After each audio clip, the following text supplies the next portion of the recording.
Olá, bom dia. Olá Eva, bom dia. Hoje começámos a gravar mais cedo do que o habitual. Estás bem? Está tudo bem? Olha, um brinde a mais um episódio. Sim, é mais um episódio. Mais um Eu episódio. acho que ainda não tinha posto esta caneca, eu ando a tentar pôr canecas diferentes. Hoje nem tive muito essa preocupação, mas também tenho feito isso. A gente muda a parte de cima, não é? Claro, e tenho que condizer, pois claro. Já estamos Então, cá então, estamos mais Eva. uma conversa, sim. Olha, estive a pensar, e acho que já te disse isto também, eu geralmente fora do meu trabalho, gosto, quando não estou a trabalhar, gosto de falar de outras coisas, a gente precisa desanuviar. Há pessoas que são assim muito obcecadas com o trabalho e falam muito de trabalho. Gosto muito do meu trabalho, mas gosto de fazer outras coisas. E contigo é diferente, eu falo disto sem esse peso, sem aquela stress que nós muitas vezes temos associados a isto, porque dá-me mesmo muito prazer e até me motiva muito para fazer outras coisas, para escrever, não É sei, gosto verdade. muito, muito de fazer isto contigo. Eu também sinto isso porque se focarmos no título deste nosso episódio, não é? Vamos olhar de uma forma especial naquilo que está para lá das palavras e nós juntas às vezes refletimos em coisas que estão para lá do que é concreto, não é? Puxa pela nossa criatividade e por querer saber mais e conhecermos mais também, não é? Sim, Mas esta partilha de reflexões é realmente muito boa e não tem aquele peso, digamos assim, de chegar a casa e olhar para as coisas do trabalho como uma sobrecarga, não, pelo contrário, é uma coisa leve e que nos impulsiona a querer fazer melhor e de forma diferente. sim. Então Claro, falaste do título, eu ainda não disse o título, vou dizê-lo. Nós hoje claro. escolhemos como título para este episódio A Fazia para lá das Palavras. Isto veio a propósito de um livro sobre o qual nós já falamos, numa das nossas conversas não gravadas, que é este, tenho aqui, que é O Homem que Confundiu a Mulher com o Chapéu, de Oliver Sacks. Nós vamos nos focar em particular sobre um dos capítulos deste livro, que é o discurso do Presidente. O Oliver Sacks era um neurologista, um homem muito culto, que se interessava muito por música, literatura, e tinha uma forma, era um observador. E então ele escreve assim, relata casos clínicos interessantes, é muito perspicaz, e também um homem que eu acho muito sensível.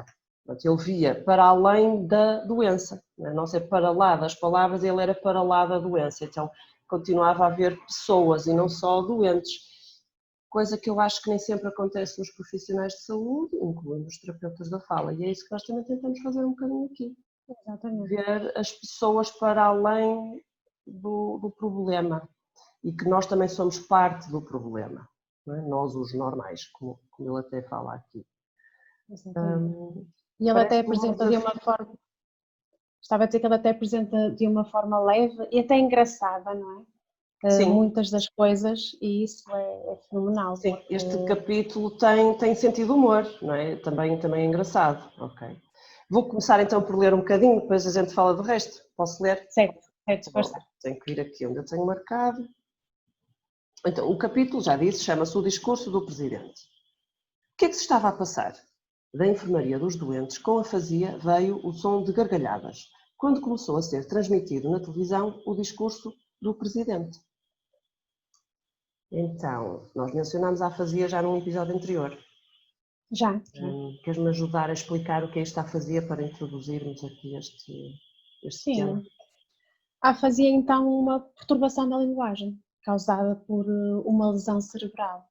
Está muitas vezes associada ao AVC, como uma causa frequente, e esta perturbação pode comprometer a compreensão e a expressão, não é, da linguagem oral e escrita.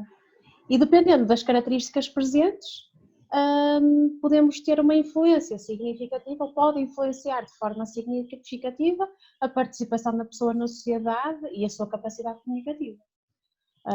E acho que de uma forma assim simples e breve conseguimos compreender o que é a afasia. Sim, é isso. E temos vários graus de afasia, não é? E vários tipos de Exatamente. afasia. Ele aqui, neste capítulo inicial, fala em doentes com afasia, mas ao longo do capítulo vai falando muitas vezes em afásicos. Então, isto aqui é uma questão de terminologia, se calhar estamos a cair um bocadinho na moda do politicamente correto, mas aqui, para além do politicamente correto, há qualquer coisa de mais útil não é? Em termos do trato que nós temos, em dizer pessoas com afasia em vez de afásicos. Concordas com isso? Concordo plenamente. Eu acho que até podemos expandir, não é, esta perspectiva para outros quadros, pessoas com dislexia, pessoas com autismo, não é? Em que nos remete para as características de uma determinada pessoa, mas não enquadra a pessoa como uma problemática, não é? Não dá um Observa as rótulo. coisas de forma, não dá, exatamente, observa a pessoa nós somos um conjunto de características, não é? Nós somos definidos por um conjunto de características pertencentes a vários sistemas e aqui esta abordagem diz-nos isso e não observa a pessoa como uma problemática em si. Sim, é como eu sou uma pessoa alta, ele é uma pessoa com afasia, tem várias coisas, não é só a doença, não é? Exatamente, é isso mesmo. Eu acho que tem que ser uma abordagem mais refletiva. Pronto, então eu vou ler aqui partes em que nós vamos falar de afásico e é assim que eu vou ler, porque é assim que está escrito, mas acho que é importante que fique aqui que nós gostamos mais e é mais correto, dizer pessoa com afasia, certo? Mas isto é como está dito aqui, então é assim que nos vai sair de vez em quando. Estas coisas vão mudando, é uma moda, neste caso, que eu acho que é boa. Eu nem sempre sou de ir atrás das modas, mas aqui acho que tem o seu quê de útil. Então vou continuar, vou lendo outro trecho. Sim. Lá estava ele, transbordante de simpatia, um ator a fazer uso de toda a sua retórica, de toda a sua atração emocional. E os pacientes quase morriam de tanto rir. Bem, vou ler mais um bocadinho aqui, vou saltar. Porquê? Porque o discurso natural não consiste apenas de palavras, nem, ao contrário do que Hewlett Jackson pensava, de proposições, mas também de articulações. Nós articulamos o discurso com todo o nosso ser, e para o compreender é necessário muito mais do que o mero reconhecimento das palavras. É assim que os afásicos percebem o que lhes é dito, mesmo quando não compreendem as palavras como tal. Embora as palavras, as construções verbais per se, possam não significar nada para eles, a linguagem oral está normalmente imbuída de uma expressividade que transcende o verbal. E é precisamente a percepção dessa expressividade, tão profunda, variada, complexa e subtil, que continua intacta e, por vezes, aumentada de forma quase sobrenatural na afasia. Então, por que é que se riam estas pessoas com afasia? É verdade. Estas pessoas, que o autor chama de pacientes, não é, também, elas tinham uma afasia global, isto é, tinham, para além das dificuldades na emissão, tinham dificuldades ou tinham um comprometimento severo na compreensão. Não é? Mas, se não compreendem propriamente palavras, por que é que podemos afirmar que não compreendem o que está acima das palavras, não é? Ou o que está para além das palavras? E o autor no excerto até diz, será que eles não estavam a perceber ou será que estavam a perceber bem demais? E ficámos aqui sem saber muito bem, mas eu acho que à frente vamos conseguir mais respostas acerca destas gargalhadas. Mas aparentemente parece ser algo incoerente, não é? Algo que parece estar aqui a remeter para algo que não faz muito sentido entre aquilo que o Presidente está a transmitir, o que verdadeiramente está a transmitir e aquilo que está a dizer. Mas vamos ver se para a frente conseguimos novas respostas. Sim, considerando que eles estavam num hospital psiquiátrico, quem não perceba o que é afasia pode achar simplesmente que eles não estavam a perceber nada e que se estavam a rir. Exato. Mas não é bem isso que ele quer dizer aqui. Porque ele fala aqui de uma coisa que é o discurso natural. O que é isso de discurso natural? Olha, eu acho que um discurso natural será aquele que remete para uma maior transparência sobre aquilo que queremos dizer, ou seja, aquilo que estamos a sentir, aquilo que estamos a pensar, com menos filtro, não é? Irá espelhar algo deste género. Então, como é que nós conseguimos esse discurso natural? Nós somos naturais ou não somos? Como é que é isso? Eu acho que nós conseguimos esse discurso natural, sim. Se calhar num ambiente mais próximo, não é? Mas conseguimos, sim. Ok, então, por oposição, há então um discurso artificial?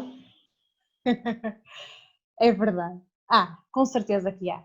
Aquele discurso em que nós filtramos mais, aquele discurso em que exageramos na produção, em que tentamos embelezar as palavras, algo mais planeado, mais treinado, com certeza nós temos um discurso artificial também. Não quer dizer que seja negativo, mas temos. Mas também pode ser negativo, que eu acho que é um bocadinho o que nós estamos a tentar, o que ele está a tentar relatar aqui. Ou seja, o Presidente não estava a ser natural no seu discurso. O que é que lhe faltava? Ele não estava a ser natural. Se calhar faltava-lhe sinceridade, não é?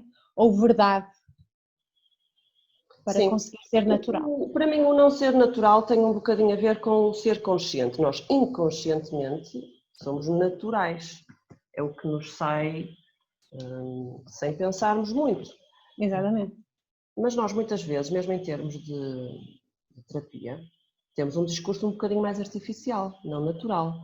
Mas, por exemplo, quando damos uma prosódia mais exagerada, porque achamos que pode ser mais fácil, podemos ser mais facilmente compreendidos, até ensinamos os outros a ter uma prosódia um bocadinho mais exagerada, esse não é propriamente um discurso natural, mas nós aqui estamos a usá-lo como ferramenta para melhorar a comunicação.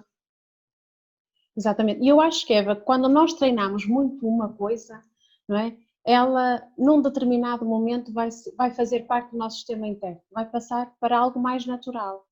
Portanto, eu posso partilhar que no início, não é? No início da minha prática clínica, eu tive que treinar de uma forma muito estruturada e formal algumas estratégias. E eu estou a falar de algo simples, como, por exemplo, saber esperar sem desconforto. Parece algo tão simples e ao mesmo tempo tão complexo, não é? Mas que hoje em dia consegui adquirir determinadas estratégias que muitas vezes já nem percebo como sendo estratégias, portanto já é algo natural e que se calhar já não sei reagir de outra forma, como terapeuta da fala. Portanto, aquilo que é muito treinado, num determinado momento vai ficar no nosso sistema e o artificial pode potenciar o natural. Eu acho que sim. Sim, eu falo, eu ensino uma série de estratégias e algumas parecem coisas muito óbvias, como essa do esperar. Eu até costumo dizer o ritmo e pausa. Nós devemos diminuir o ritmo, aumentar as pausas. E quando é aumentar as pausas, é mesmo de uma forma artificial, porque as outras pessoas precisam de mais tempo. E são estratégias muito simples, muito difíceis para nós, que temos um ritmo alucinante.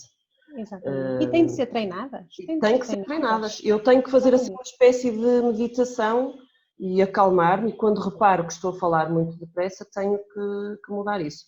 As minhas leituras ajudam-me, porque eu às vezes reparo que estou a ler muito rápido e tenho que parar e sou um bocadinho artificial a ler. Eu às vezes até me irrita um bocadinho, porque faço assim umas inflexões um bocadinho estranhas. Claro. Olha, ele diz aqui outro bocadinho, vou ler. Os afásicos percebem melhor o que lhes é dito quando articulamos o discurso com todo o nosso ser. Eu gosto disto, é um bocadinho poético. Eu de vez em quando tenho assim umas saídas, no meio da parte clínica, umas saídas muito poéticas. Articulamos o discurso com todo o nosso ser. Então, as palavras não são importantes? Nós falamos para lá das palavras, no nosso título. Estamos a rebaixar as palavras? Eu acho que realmente muitas vezes a forma como nós dizemos as coisas pode ultrapassar o conteúdo dessas coisas. Mas as palavras ajudam a enquadrar, ajudam a dar sentido e significado. Por isso são importantes, sem dúvida, são muito importantes. Sim, mas vou ler aqui mais uns trechos e vamos pensar, vou já lançar a pergunta, é como é que as palavras nos enganam? Será que as palavras nos enganam, nos traiçoam? Então, diz aqui, mas se perderam algo, está a falar das pessoas com afasia, se perderam algo, também ganharam alguma coisa. Uma faculdade que apareceu, que aumentou e que lhes possibilita a compreensão das mensagens, pelo menos quando o discurso está carregado de emoção. É daí que vem a sensação que às vezes tenho de que não se consegue mentir a um afásico. Ele não percebe as palavras, mas compreende com uma precisão infalível a expressão que acompanha as palavras. A expressão completamente espontânea e involuntária que nunca conseguimos simular ou fingir. Então é difícil mentir a uma pessoa com afasia. Porquê? É difícil. Eu acho que deverá ser difícil mentir, ponto. Não é?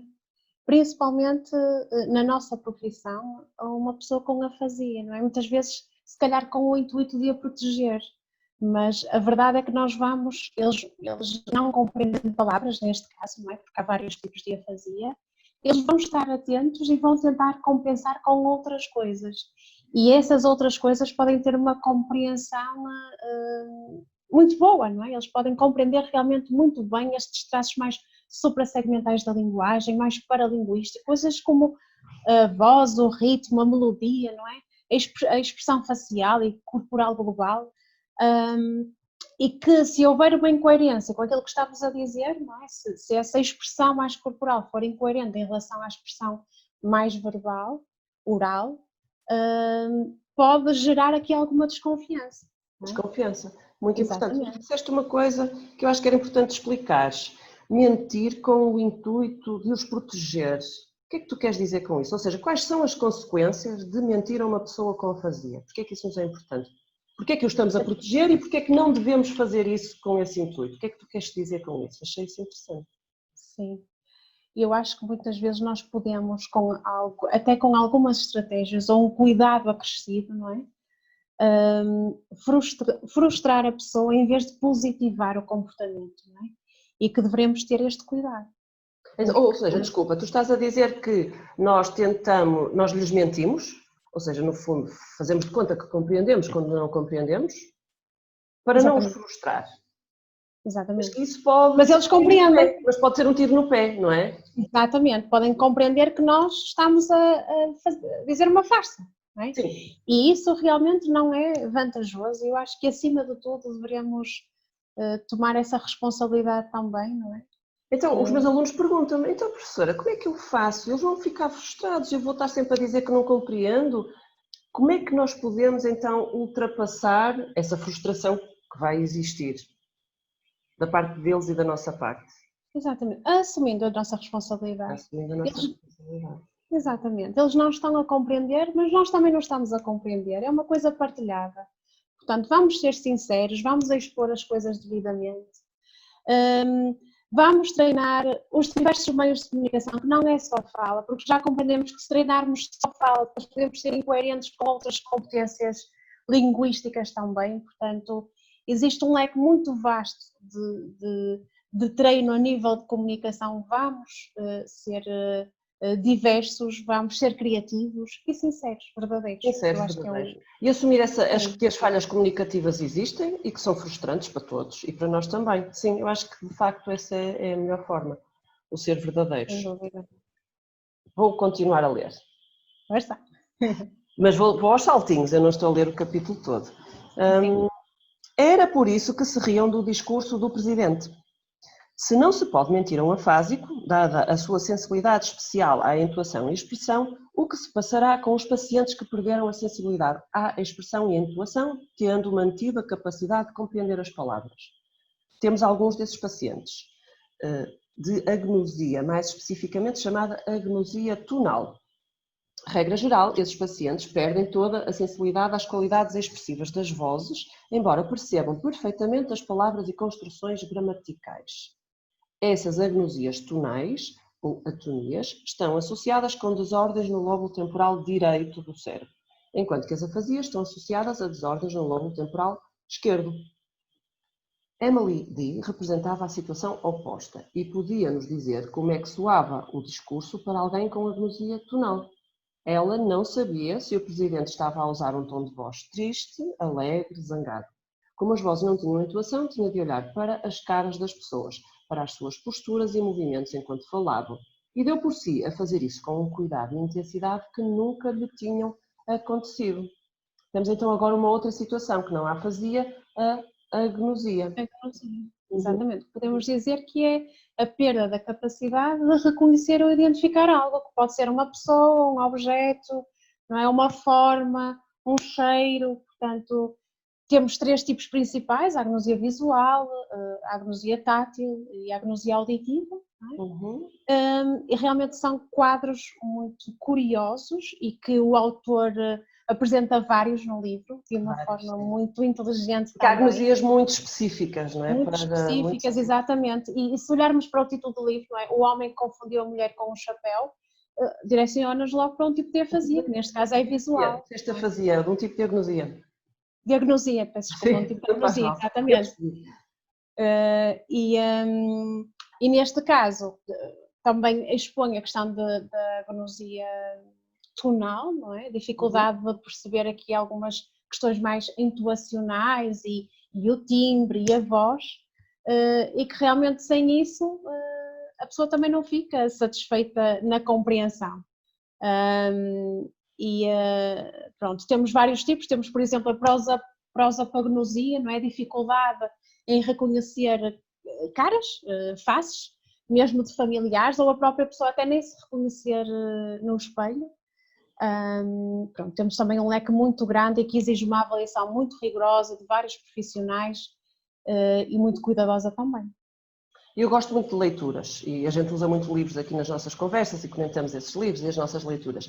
Eu li este capítulo juntamente com uma pessoa com afasia, uma sessão terapêutica, e depois comentámos os dois casos. E eu perguntei-lhe, estas perguntas são sempre difíceis para qualquer pessoa, mas eu perguntei-lhe o que é que ela preferia, se preferia ter uma afasia ou uma agnosia, o que é que ela achava. É assim, ou seja, nós estamos-nos sempre a tentar colocar no lugar de uma pessoa com afasia, eu pedi o contrário, pedi para a pessoa com afasia se tentar colocar no lugar de uma pessoa com agnosia. Ela disse que preferia ter afasia. A afasia dela até é grave, e já foi mais grave, melhorou. Ou seja, ela preferiu ficar com a emoção e perder palavras, não é? Ela... Também pode ser porque é aquilo com o qual ela se identifica mais. Ela tem afasia, assumiu que tem afasia, vive bem com isso, também pode ser isso. Mas achei interessante, ou seja, eu prefiro... Ela também é uma pessoa bastante emocional, não é? E então eu prefiro a emoção às palavras. As palavras não me fazem assim tanta falta, porque eu consigo comunicar. Ora, eu sinceramente não sei se conseguia, o que é que eu escolhia. Se calhar também escolhia a afasia. É uma pergunta, até porque as palavras, o significado da palavra em si também tem emoção, não é? Portanto, é difícil, essa resposta é difícil. Depende do tipo de agnosia, depende do tipo de afasia, não é? Temos aqui vários tipos, vários graus. Sim, mas é uma pergunta engraçada e põe as pessoas a refletir, a tentar colocar-se no lugar do outro. Eu acho que sim. Tu já falaste um bocadinho sobre isto atrás, e nós podemos ser incoerentes ao tentarmos isolar competências num discurso. Não é? Qual seria a intenção deste presidente? Queres que eu te diga quem é que, supostamente, de quem é que ele está a falar neste capítulo? Não é assim uma coisa muito... Não é assim uma coisa muito curiosa. Não é assim uma coisa muito assumida, mas considerando a altura em que isto foi editado, ou seja, acha-se que ele estava a falar de Ronald Reagan, de um discurso que ele fez num período político complexo nos Estados Unidos. Os presidentes mentem, os presidentes americanos, né? Já temos vários casos na história assim, e Ronald Reagan, antes de ser presidente, era ator. Então, qual seria a intenção deste presidente? Enganar as pessoas, provavelmente, não é? Provavelmente, mas se calhar neste caso nem as pessoas não conseguiu enganar nem as pessoas com agnosia, nem as pessoas com afasia. O que é muito engraçado. Atenção ao contexto atual. As pessoas são facilmente enganadas pelas palavras. São, senhora. É verdade. Eu acho que as pessoas não veem muito para lá das palavras. E devíamos focar um bocadinho nisso, se calhar, para compreendermos melhor o que se passa no mundo. Uma proposta interessante. Certo. Acho que me vou candidatar a Presidente da Junta com esta. Acho que terias muito jeito. Mas agora, em tom de brincadeira, é mesmo muito importante isso, porque nós temos que explorar diversos meios de comunicação. Eu já disse isto, mas se não conseguirmos olhar para além das palavras, ficamos com um trabalho muito limitado. Portanto, quer na utilização de estratégias, quer na utilização e reabilitação de meios de comunicação, nós temos que estar atentos a isso. Principalmente quando perdemos a capacidade de as usar da forma como estamos habituados a fazê-lo, não é? Exatamente, da forma natural que falávamos. Da forma natural como falávamos. E relativamente a isto do natural, há bocadinho queria dizer uma coisa que me ia esquecer. Também temos que ter cuidado, temos que treinar as estratégias, mas temos que ter cuidado com o uso excessivo dessas estratégias. Exatamente. Porque vamos criar uma artificialidade em exagero, não é? E podemos até correr o risco de termos aqui uma postura um bocadinho mais paternal. E não é de todo o que se pretende e o que deve ser feito, não é? Olha, temos que ter aqui algum cuidado.